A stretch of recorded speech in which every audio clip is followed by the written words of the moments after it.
नमस्कार सभी साथियों को। मैं विजय महाराणिया, आप देख रहे हैं न्यू राजस्थान धरा न्यूज।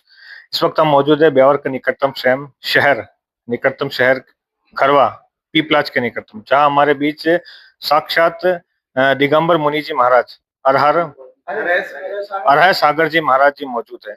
ये हमारा परम सौभाग्य है कि आज हम इनके श्री चरणों में विराजमान है और आज हम जीवन के जो उतार चढ़ाव में, आज जो इस चकाचौंध भरी दुनिया में जो लगातार जीवन में उतार चढ़ाव आते हैं, असमंजस की स्थिति पैदा होती है, उस दौड़ भाग भरी जिंदगी में मानसिक शांति और कुछ ऐसे उलझन भरी जीवन के रहस्य में के प्रति बात करना चाहेंगे गुरुजी महाराज से।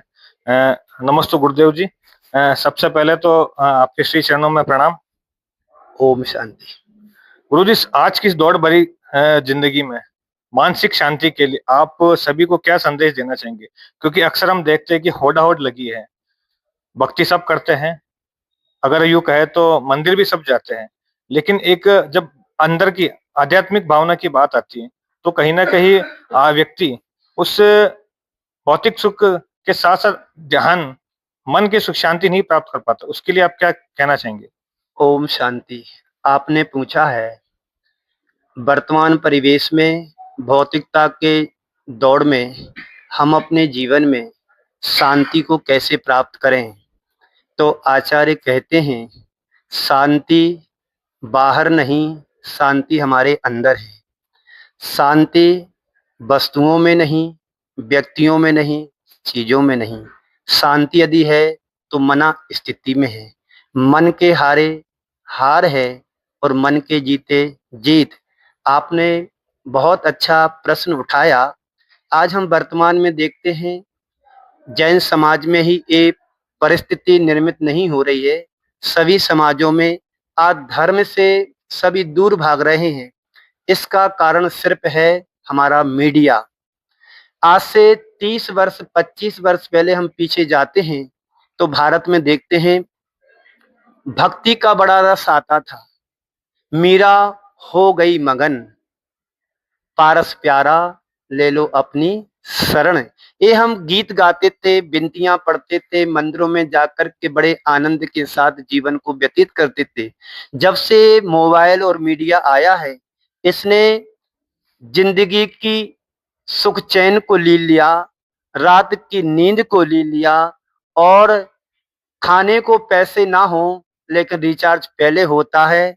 तो मैं आपसे यही कहना चाहता हूँ इस आज की दौड़ में, यदि आपको सुख और शांति का मार्ग अपनाना है तो बाहर खोजने की जरूरत नहीं, अंदर खोदने की जरूरत है। जिस दिन आप अपनी आत्मा के परम लक्ष्य को प्राप्त कर लोगे, बाहर तुम्हें कहीं जाने की जरूरत नहीं। हर आत्मा परमात्मा बन सकती है। हमारे तीर्थंकर भगवंतों ने कहा है। आपने मेरे से प्रश्न किया तो हम तो अध्यात्म और सिद्धांत की इसी मार्ग को बतलाएंगे कि सुख वस्तुओं में नहीं, चीजों में नहीं, व्यक्तियों में नहीं, सुख तो हमारे अंदर है। जो जिस सुख को परम पिता परमेश्वर राम ने भी प्राप्त किया है तो वो बाहर की चीजों में नहीं पाया, उन्होंने अध्यात्म को धारण करके अपने जीवन में उतारा और महाराष्ट्र की मांगी तुंगी से भगवान राम बन करके मोक्ष गए। और आज हमारे आदर्श हैं और आपके भी आदर्श हैं, हम सभी के आदर्श हैं। यदि हम भगवान राम के मार्ग को अपना लेंगे तो आज भी सुख हमें मिल सकता है। बस खोजने की जरूरत नहीं, खोदने की जरूरत है। तो मैं तो यही चाहता हूं, आप यदि सुख चाहते हो तो सुख सुविधाओं में नहीं है, सुख हमारे भीतर है, जिसे अंतर्दृष्टि से प्राप्त कर सकते हैं, बहिर्दृष्टि से नहीं। गुरुजी, आपकी बहुत प्यारी बात लगी। आपने कहा मन के हारे हार, मन के जीते जीत। हम अपने मन को किस प्रकार से कंट्रोल करें? अक्सर हम देखते हैं कि मैं फिर से उसी बात को दोहराऊंगा कि चकाचौंध भरी दुनिया में आपने बताया कि भारी चीजों में सुख ना है, अपने अंतर मन में है। एक मन होता है कि आज के दौर में मन डाइवर्ट हो जाता है। और अगर मैं युवा पीढ़ी की बात करूं और अगर मैं जैन समाज की बात करूं तो अहिंसा परमो धर्म के सिद्धांत पर कार्य करता है। आज अगर अहिंसा की परिभाषा जीव निमित्त को न मारना तक रह गई है, आप इस युवा पीढ़ी को क्या संदेश देना चाहेंगे? एक तो मन को कैसे काबू करें और अहिंसा के लिए क्या परिभाषा? मन को कैसे काबू करें? मन तो बंदर की तरह खटखट करने वाला है, नटखट है। इस मन को करने के लिए कुछ नहीं, हमारे गुरुदेव हमेशा कहा करते थे। और इसी बात को एक उदाहरण से मैं आपको बताऊंगा। आप कभी महाराष्ट्र की मांगी तुंगी जाएंगे तो आपको एक प्रतिमा मिलेगी। वो इस बात का प्रतीक हमें बतला रही है, मैसेज दे रही है, जो अभी तक हमारा संसार की तरफ मुख है उसे संसार की तरफ पीठ कर दो, और जो परमार्थ की तरफ है उसे अपना मुख कर लो। तो मन हमारा बड़ा शांत है, पर मन को हम विपरीत दिशाओं में ले जाते हैं, खुराक देते हैं। उस खुराक को बंद कर दोगे। हाथी को यदि कब्जे में करना है तो उसको तेला करा दो, तेला यानी 3 दिन की लंघन करा दो, तो वो हाथी बस में हो जाता है। अरे हम इंद्रियों के दास बने हैं, इसलिए मन हमारे काबू में नहीं आता है। यदि हम इंद्रियों के दास ना बन करके उन्हें नौकरी दे दें और अपने काबू में कर सकते हैं, तो मन को पॉजिटिव सकारात्मक सोच के धनी बनो। मन की मत सुनो और मन की मत करो, मन की मत सुनो और मन की मत करो, और ना मनमानी करो। तो मन तुम्हारे हाथ में है। आप उससे जैसे घोड़े को लगाम में अपने हाथ में रखते हैं, मन को भी अपन अपने हाथ में रखेंगे। तो तुम्हारा मन ऐसा नहीं है कि गड्ढे में गिरेगा। वहां तो आप देखते हैं कांटा ना चुभ जाए, गड्ढे में गाड़ी ना गिर जाए, तो बड़ी सावधानी से चलाते हो। और जीवन रूपी गाड़ी को चलाने के लिए आप बेखौफ दौड़ते हैं, कहां पर पंच इंद्रियों के विषय मिल रहे हैं वहां चले जाते हो। थोड़ा मन को कंट्रोल करो और ये सोचो कि इससे हमारा अहित होने वाला है, तो आपका मन आपके पास रहेगा। फिर आप मन की नहीं सुनना, आप मन को सुनाने की कोशिश करोगे, तो एक दिन मन तुम्हारा अपने पास आएगा। ना मनमानी होगी ना और कुछ होगा। तो बस मन को काबू करना है, सकारात्मक सोच के धनी बनो और संयम रूपी ब्रेक रखो उसके ऊपर। घोड़े पर लगाम होती है, उसकी आंखों के बाजू से साइवान होता है, वो सीधी रास्ते से जाता है और सीधी रास्ते से आता है। और जिसकी आंखों का साइमन अलग कर दे तो वो तुम्हें गड्ढे भी में गिरा सकता है। बस हमें यही समझना है, आंखों पर पर्दा लगा लें तो हमें कुछ दिखेगा ही नहीं, मन हमारे पास रहेगा। अब होता क्या है, दिखता नहीं है तो चश्मा लगा लेते फिर और आंखें से अच्छे दिखते। और आज के समय में 70 साल को पार करने वाले भी मोबाइल चलाते हैं। दादी माँ फेसबुक, इंस्टाग्राम और पता नहीं किस किस से जुड़े हुए हैं। तो मन को काबू करना चाहते हो तो अपने संयम का ब्रेक लगाओ, जिससे मन काबू में हो सकता है। एक बात तो अहिंसा को, जो अहिंसा की हाँ। परिभाषा आज के दौर में सिर्फ एक ही रह गई है कि जीव के प्रति दया। क्या इसी एक शब्द मात्र रह गया है, या आज के दौर में आप इसकी परिभाषा क्या बताना चाहेंगे आज की नई युवा जनरेशन को? अहिंसा का अर्थ है प्राणी मात्र की रक्षा करना। जैसे तुम जीना चाहते हो, संसार का प्रत्येक प्राणी जीना चाहता है। जैसा तुम मरना नहीं चाहते हो, संसार का कोई भी प्राणी मरना नहीं चाहता है। जैसे सुख तुम्हें प्रिय है, संसार के हर प्राणियों को सुख प्रिय है। हम चींटी को बचा करके चलते हैं, पर प्राणी संयम भी हमें जरूरी है। हमारे आश्रित यदि कोई रहने वाला है तो उसके साथ भी वाणी का संयम हो, प्राणी का संयम हो, भावों में संयम हो। और अहिंसा धर्म का आ निकल गया, अहिंसा धर्म का आ निकल गया तो हो गया हिंसा। और अहिंसा का आ निकल करके जुड़ गया शांति में, तो जीवन में हो गई अशांति। बात समझना फिर से, अहिंसा का आ निकल करके शांति में चला गया, तो इधर अहिंसा का हिंसा बचा, उधर शांति से अशांति हो गई। और जहां अशांति होती है वहां अहिंसा होती ही होती है, उसे कोई बचा नहीं सकता है। इसलिए प्राणी संयम भी हो तो अहिंसा धर्म का पालन होगा। हमें प्राणी मात्र की भावना लेकर के चलना। हमारे तीर्थंकरों ने बहुत उपदेश दिया अहिंसा धर्म पर।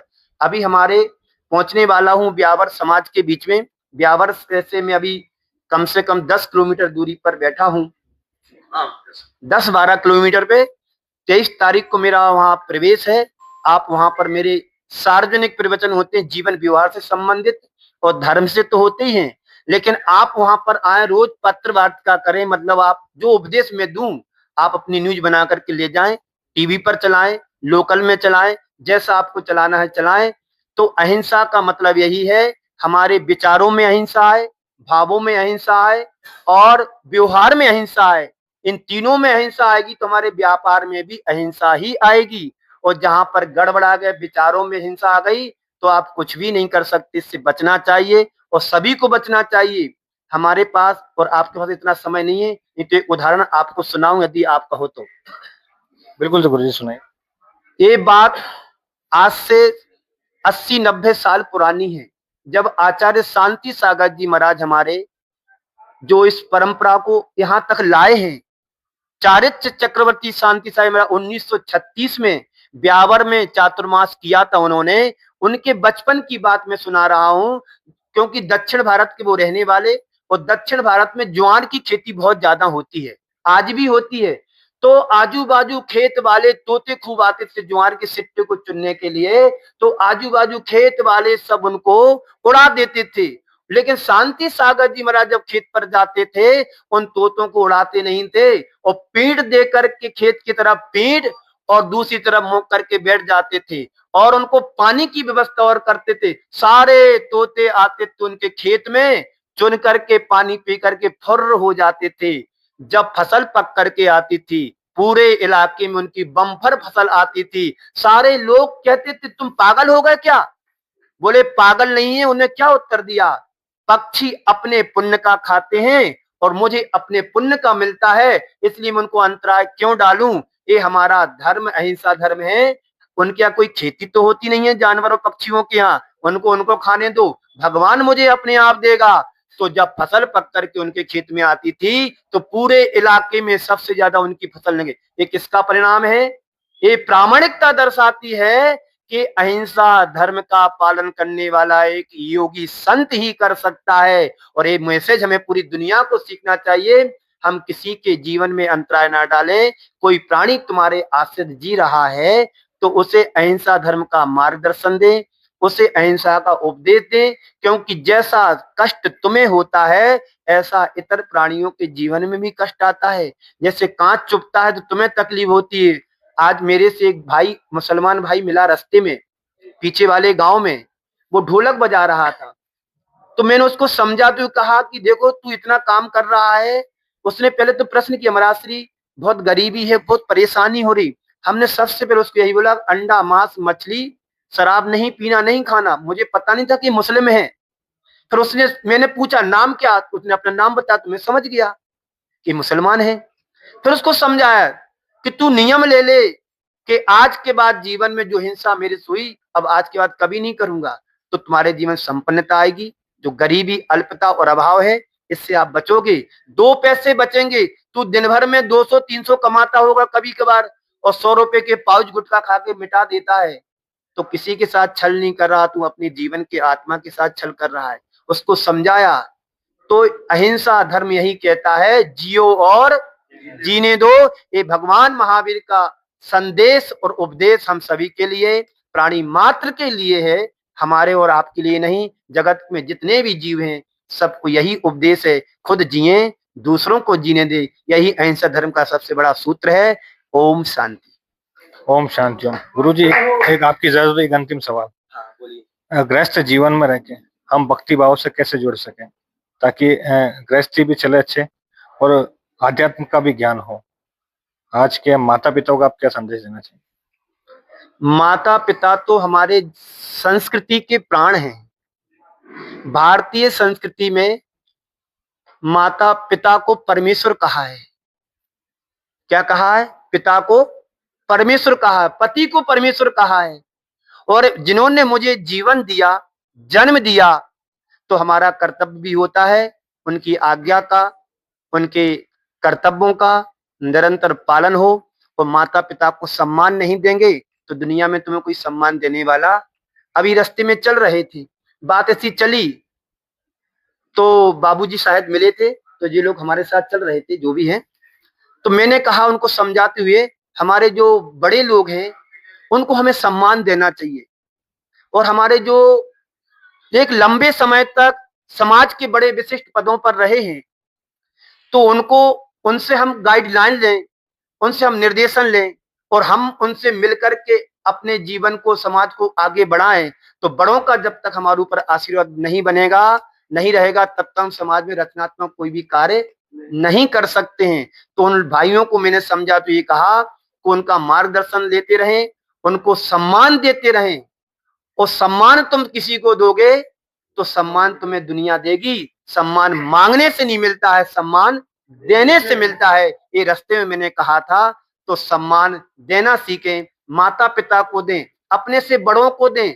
बड़ों का कर्तव्य होता है छोटों को बहुमान दें, छोटों को बहुमान दें, और छोटों का कर्तव्य होता है बड़ों का सम्मान करें। यही भारतीय संस्कृति की रीति है। इस रीति को हर कोई अपना सकता है, चाहे जैन हो, चाहे अजैन हो, चाहे परिवार हो, चाहे परिजन हो, चाहे समाज हो, चाहे सामाजिक स्तर हो, कोई भी हो। सम्मान देने से मिलता है, मांगने से नहीं मिलता है। तो माता पिता तो हमारे सर्वोच्च हैं, जिन्होंने जन्म दिया, जीवन दिया, योग्य बनाया। यदि माता पिता तुम्हें कहीं परलोक पहुंचा देते पेट से निकाल करके, तो क्या हम इतने योग्य बन पाते? इसलिए उनका सम्मान सर्वोच्च होना चाहिए। यही हमारा मन और भाव। बहुत बहुत धन्यवाद गुरुजी हमारे साथ बने रहने के लिए। तो ये थे मुनि महाराज जी, जिन्होंने बहुत ही सरल भाषा में बताया, अहिंसा परमो धर्म के बारे में बताया, और जियो और जीनो दो को संदेश दिया, ताकि आज की चकाचौंध भरी दुनिया में हम अध्यात्म से जुड़ के मानव कल्याण के लिए भी कार्य कर सकें। बने रहे हमारे साथ। संवाददाता विजय मेराने के साथ न्यू राजसंदरा न्यूज, ब्यावर।